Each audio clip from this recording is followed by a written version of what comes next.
Excuse me, ma'am. I think you're in my seat. Maria looked up, cheeks flushing, clutching her backpack to her chest. It was a simple mistake, but this single misstep would become the turning point in her entire life. Before we dive into the incredible story of how a wrong seat led to an unexpected opportunity, love, and healing, make sure to like this video, and subscribe to Gentle Spirit for more heart-touching stories that remind us, life changes in the most unexpected moments. Maria Taylor was tired. Not the kind of tired a nap could fix. She was soul tired. After 3 years of juggling night shifts at the diner, community college classes, and raising her little brother after their parents died in a car crash, she was finally flying to her dream job interview in Seattle. A small architectural firm had liked her portfolio enough to offer her a final round, in person.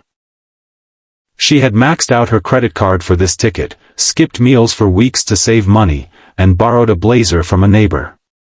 This trip was everything. Her only shot. She boarded the plane in a haze, her head pounding from lack of sleep. Clutching her printed ticket, she found her row, 12A. Window seat.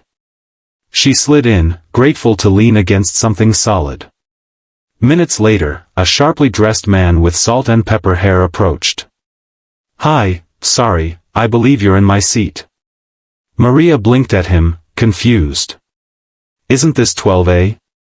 He smiled patiently. "That's 11A. You're one row ahead." Her heart sank as passengers began to stare. "Oh no, sorry," she mumbled, fumbling with her backpack and trying to squeeze past him. But he held up a hand. "Actually," he said, glancing at the now occupied seat beside hers, "I wouldn't mind sitting here. If you don't mind some company."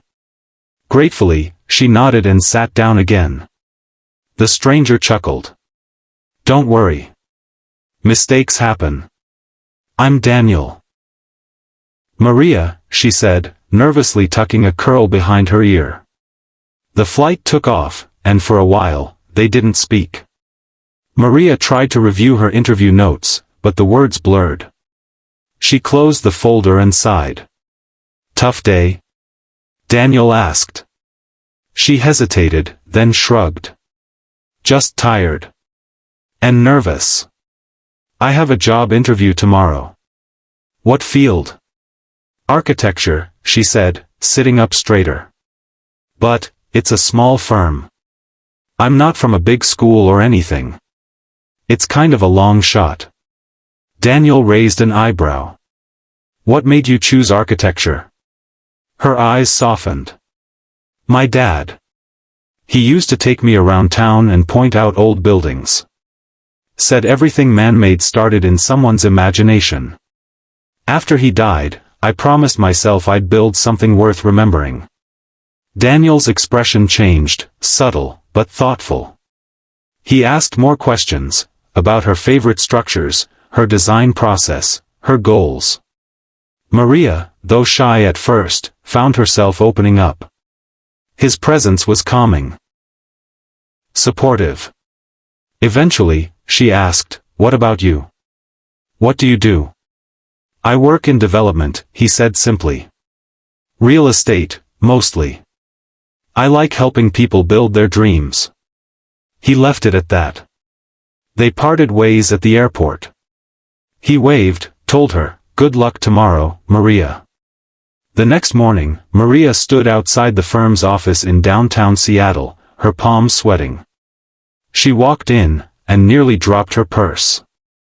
There, standing by the receptionist, was Daniel. In a tailored suit. Shaking hands with one of the senior partners. She froze.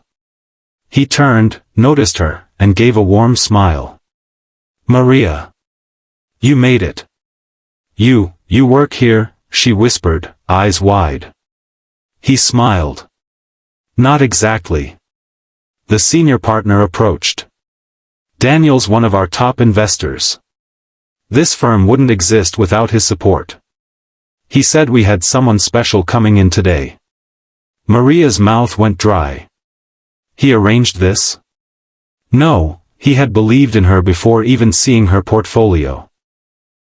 The interview went better than she could have imagined. She spoke with confidence. The panel was engaged. When it ended, she stepped outside and burst into tears, not from fear, but from hope. Daniel was waiting by the elevator. Why would you do that?" she asked. He looked at her seriously. "You told me you wanted to build something worth remembering. I could see it in your eyes. You're not just talented. You care. And that's rare." A week later, she got the call. She'd been hired. Full-time. Full benefits. The salary was more than she'd ever dreamed. And best of all, she could finally bring her younger brother to live with her in Seattle and give him the stability he needed. Daniel kept in touch. They met for coffee now and then, and Maria realized he wasn't just a successful businessman. He'd grown up poor. Built everything from scratch. Lost his wife 5 years ago and never remarried. His heart, though guarded, was kind. As the months passed, something shifted. They started sharing more, meals, stories, memories.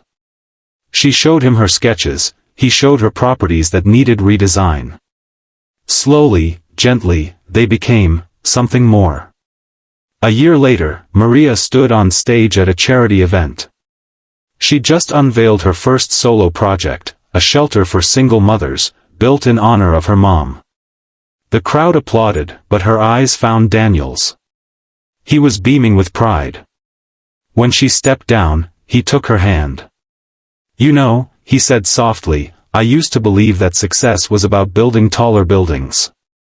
But sitting beside you on that flight, hearing you talk about your dad, it reminded me why I started. You made me believe again." And then, he knelt. "I don't want to just invest in your dreams, Maria. I want to build a life with you. Will you marry me?" Tears streamed down her face as she whispered, "Yes." Sometimes, life changes when you least expect it. A wrong seat. A kind conversation. A second chance. Maria sat in the wrong seat on the plane. But it turned out to be exactly the right place for her heart, her future, and her calling. Speech balloon. If this story touched your heart, don't forget to like the video and subscribe to Gentle Spirit for more true-to-life stories full of love, faith, and unexpected grace.